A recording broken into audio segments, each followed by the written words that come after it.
APPSC group 1, group 2కు సంబంధించి విజయవాడలో CSBIS academy ఆధ్వర్యంలో కోచింగ్ స్టార్ట్ అవుతుంది ఈ సెప్టెంబర్ 17వ తారీఖు నుంచి.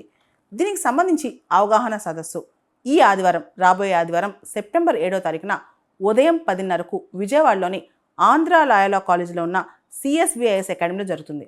ప్రత్యేకమైన వర్క్షాప్ అనమాట. దీనిలో నేనుంటాను, నాతో పాటు సబ్జెక్ట్ ఎక్స్పర్ట్స్ కూడా వస్తారు. ఏపీపీఎస్సీ గ్రూప్ 1, గ్రూప్ 2కు సంబంధించి ఈ సెషన్ అనేది ఈ వీడియో కింద ఇచ్చిన జూమ్ లింక్ ద్వారా కూడా మీరు యాక్సెస్ చేయొచ్చు. అంతేకాదు ఏపీపీఎస్సీ గ్రూప్ 1, గ్రూప్ 2కు సంబంధించిన క్లాసెస్ ఆఫ్లైన్లో విజయవాడలో ప్రత్యేకంగా వచ్చి చదువుకోవచ్చు అక్కడ. దాంతోపాటు ఆన్లైన్లో కూడా ఈ క్లాసెస్ యాక్సెసిబుల్గా ఉంటాయన్నమాట. విజయవాడ చుట్టుపక్కల ఉన్న వాళ్ళందరూ కూడా డైరెక్ట్గా రావచ్చు. ఆఫ్లైన్, ఆన్లైన్తో పాటు ఎవరికైనా దగ్గరలో ఉన్న వాళ్ళు అప్పుడప్పుడు రాకపోతే ఆన్లైన్ మోడ్ కూడా, అంటే హైబ్రిడ్ మోడ్ కూడా ఉంటుంది. ఆఫ్లైన్కి వచ్చి ఆన్లైన్లో కూడా ఉండొచ్చు. చుట్టుపక్కల హాస్టల్స్ కానీ అన్ని ఫెసిలిటీస్ కూడా విజయవాడలో ఉన్నాయి కాబట్టి రెగ్యులర్ ఎగ్జామ్స్, దాంతోపాటు ఎవాల్యుయేషన్, నోటిఫికేషన్ వచ్చేదా కాకుండా ముందే కనుక కోచింగ్ స్టార్ట్ చేసుకుంటే కనుక నెక్స్ట్ ఇయర్ కల్లా సిలబస్ మొత్తం మీకు కంప్లీట్ అవుతుంది అనమాట.